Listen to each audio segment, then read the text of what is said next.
Skúčov mi zaslal tieto Divine veci, aby som vám ich otestoval. A preto to dneska urobíme. Toto je prototyp novej dosky od Divine, vyzerá ako takto. A toto je vidlica, ktorá je taktiež Divine a mala by byť taktiež uľahčená. Už som si tu dal koliesko a to preto, lebo to ideme otestovať. Takže poďme na to, poďme to poskladať a poďme to riadne otestovať. Už máme zloženú našu kolobežku a ideme na to. Urobíme ešte drop test, aby ste počuli, ako to znie.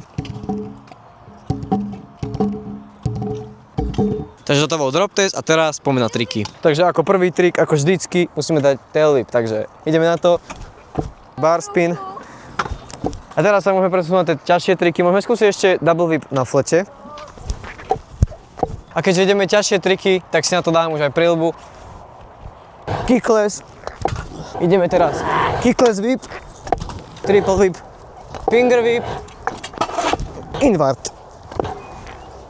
Toto boli triky, ktoré som na tejto kolobežke otestoval. Zhodnote túto novú dosku a novú vidlicu do komentárov a moje kompletné hodnotenie na túto dosku je 8 z 10, pretože mohlo by byť lepšie napríklad to, že by bola širšia, bola by troška ťažšia, ale lepšie by sa chytala pod nohy, čo mi príde fajn. Brzda tiež v pohode, túto dosku hodnotím 8 z 10 a vidlicu tu tiež hodnotím 8 z 10, takže dokopy 16 z 20. Myslím si, že to je celkom fajn doska. Veľké díky Skúčopu, ktorý mi to poslal. Díky moc a vidíme sa u ďalšieho videa. Dajte like a follow a majte sa krásne. Čaute.